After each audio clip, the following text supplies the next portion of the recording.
श्री गणेशाय नमः। श्री सरस्वताय नमः। श्री सद्गुरुदेव चरण कमलेभ्यो नमः। भक्तमाल के पतिव्रता लक्ष्मीबाई जी की संत सेवा का वर्णन। भगवान भाष्यकार जगत गुरु रामानुजाचार्य शिष्यों के साथ श्रीशैल की यात्रा में निकले थे। मार्ग में 8 सहस्त्र ग्राम पड़ता था। मध्याह्न समीप था। भगवान के प्रसाद की व्यवस्था आवश्यक थी। ग्राम में एक शिष्य रहता था, अत्यंत अकिंचन, भिक्षा में जो भी मिल जाए उसी पर संतोष करने वाला ब्राह्मण। नरमा कपास के वृक्षों ने उसकी झोंपड़ी के चारों ओर घेरे का रूप दे दिया था। फलतः लोग उसे कारपास राम वरद कहा करते थे। भगवान भाष्यकार ने उस टूटी झोंपड़ी के द्वार पर जाकर भगवान का नाम उच्चारा उच्च स्वर से। भीतर से हाथों की ताली बजी। उत्तर में चूड़ियों की झनकार ने बता दिया कि गृहिणी ने ताली बजाई है। आचार्य ने समझ लिया कि गृहिणी मेरे सन्मुख आ सके इस परिस्थिति में नहीं है, क्या बाधा होगी। सर्वज्ञ आचार्य को यह जानते देर न लगी कि कारपास राम की पत्नी लक्ष्मीबाई के पास एक ही साड़ी है। स्नान करके उन्होंने साड़ी को सूखने डाल दिया है और स्वयं चीथड़े में लिपेटे बैठी है। उन्होंने यह तो जान लिया कि कोई साधु पधारे हैं, किंतु वस्त्राभाव से आने में असमर्थ है। आचार्य ने एक वस्त्र भीतर फेंक दिया। भगवान वस्त्र पहनकर बाहर आते ही स्वयं आचार्य को सशिष्य उपस्थित देखकर लक्ष्मीबाई के हर्ष का ठिकाना नहीं रहा। उन्हें आशा नहीं थी कि उन जैसे कंगाल के द्वार पर कभी आचार्य पधारेंगे। अपने अश्रुओं से जगत गुरु के पवित्र पदों को उन्होंने प्रक्षालित कर दिया। गृह स्वामी भिक्षाटन करने गए थे। सन्मुख सरोवर पर श्री हरि के मंदिर के प्रांगण में प्रभु विराजे। मैं यथाशक्ति आराधन का आयोजन करती हूँ। हाथों की अंजलि मस्तक से लगाकर बड़ी नम्रता से उन्होंने विनय की। झोंपड़ी में प्रभु को बैठाने योग्य स्थान नहीं था, कोई आसन भी नहीं था जो दिया जा सके। आचार्य ने संतोष व्यक्त किया और शिष्यों के साथ सरोवर पर चले गए। घर में अन्न का दाना नहीं, पतिदेव कब तक लौटेंगे सो पता नहीं। लक्ष्मीबाई की व्याकुलता की सीमा नहीं थी।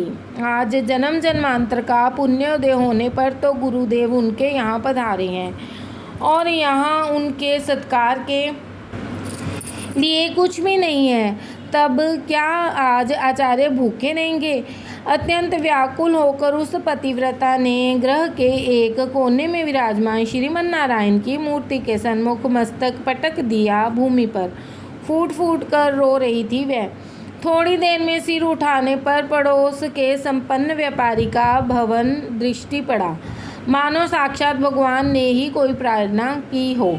उसने आंसू पोंछ लिए। भगवान, मुझे गुरुदेव का सत्कार तो करना ही है। यदि मैं सचमुच पतिव्रता हूँ, यदि पतिदेव के अतिरिक्त स्वप्न में भी कोई पुरुष मेरे मन में कभी नहीं आया है, यदि तुम्हारे चरणों में मेरा तनिक भी अनुराग है तो तुम मेरी रक्षा करोगे। मेरे शरीर को स्पर्श करने का साहस संसार में किसी को नहीं है। साध्वी ने निश्चय किया और घर से निकलकर वे उस वैश्य के यहाँ पहुँची। अब तुमने समझदारी का काम किया है। बनिया गद्दी पर मसंद के सहारे आधा लेटा था।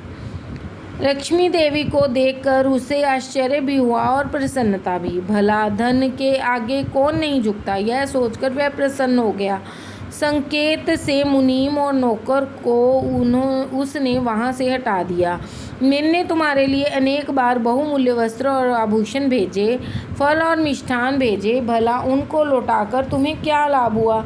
मैंने अनेक स्त्रियों के द्वारा बार बार तुमसे प्रार्थना की। खैर, आज तुमने बड़ी कृपा की, अब तुम्हें कोई कष्ट न होगा। लक्ष्मी देवी के परम सुंदर रूप पर मोहित होकर बहुत दिनों से वह अपने कुप्रयत्न में लगा था। सदा उसे इस ब्राह्मणी की तीव्र उपेक्षा मिली थी। आज वह बहुत प्रसन्न था। मेरे गुरुदेव शिष्यों के साथ पधारे हैं, उनके आतिथ्य के लिए सामग्री चाहिए। मैं सायंकाल तुम्हारे समीप आ जाऊंगी। इस समय तो मुझे आवश्यक सामग्री दे दो, लक्ष्मीबाई ने बड़ी गंभीरता से कहा। वे शांत खड़ी थी, उस बनिए की बातों को मानो उन्होंने सुना ही न हो। जो चाहो ले जाओ। सेठ की उदारता उमड़ पड़ी थी। लक्ष्मी देवी आटा, घी, शक्कर प्रभृति सब पदार्थ लेकर लौटी। उन्होंने बड़े प्रेम से अनेक प्रकार के पदार्थ बनाए। भगवान भाष्यकार ने शिष्यों के साथ भगवान को भोग लगाकर उन पकवानों को ग्रहण किया। करपासराम भिक्षा लेकर लौटे। उनकी ग्राम से बाहर ही आचार्य के पधारने का समाचार मिला।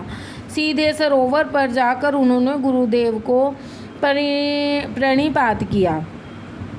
आचार्य ने यह सुनकर कि उनकी पत्नी ने अनेक पकवानों से गुरुदेव का सत्कार किया है, उन्हें आनंद के साथ आश्चर्य भी हुआ। घर आकर उन्होंने पूछा, साध्वी, तुमने गुरुदेव का इतना भव्य आतिथ्य किस प्रकार संपन्न किया? घर में तो एक चुटकी आटा या एक दाना अन्न नहीं था। पतिव्रता पत्नी ने बिना कुछ छिपाए पति से सब कुछ सुना दिया। आज ही ब्राह्मण को ज्ञात हुआ कि पड़ोसी बनिया इतने दिनों से उसकी पत्नी के प्रति ऐसे दुष्ट भाव रखता है। अप्रसन्न होने के स्थान पर वह प्रसन्न हुआ। मैं धन्य हूँ, तुम्हारे समान भक्तिमती सहधर्मिणी को पाकर मैं कृतार्थ हुआ। आप मुझे लज्जित न करें। मेरे सत्य और पातिव्रत्य दोनों की जैसे रक्षा हो वह उपाय करें। पत्नी ने पति के चरणों में मस्तक रखा। यदि कोई दूसरा मार्ग न हुआ तो मैं सायंकाल से पूर्व शरीर छोड़ दूंगी, क्योंकि बनिए को सायंकाल आने का मैंने वचन दिया है। कार्पासराम के समीप क्या उपाय था? पत्नी को लेकर वे आचार्य के समीप पहुँचे। श्री गुरु चरणों में उन्होंने सब निवेदित किया। एक क्षण जगतगुरु ने नेत्र बंद हो गए। उनके नेत्रों से लक्ष्मीबाई के अनुपम अनुराग से जल आ गया था। नेत्र खोलकर उन्होंने आदेश दिया, देवी, तुम धन्य हो। विश्व में इतनी शक्ति किसमें है जो तुम्हारे शरीर का स्पर्श करे? चिंता की कोई बात नहीं। भगवान का प्रसाद ग्रहण करो और यही प्रसाद ले जाकर उस वैश्य को दो। दंपति ने प्रसाद लिया। सायंकाल कार्पासराम पत्नी को लेकर सेठ के घर पहुँचे। वे बाहर खड़े रहे। लक्ष्मीबाई प्रसाद लेकर भीतर गई।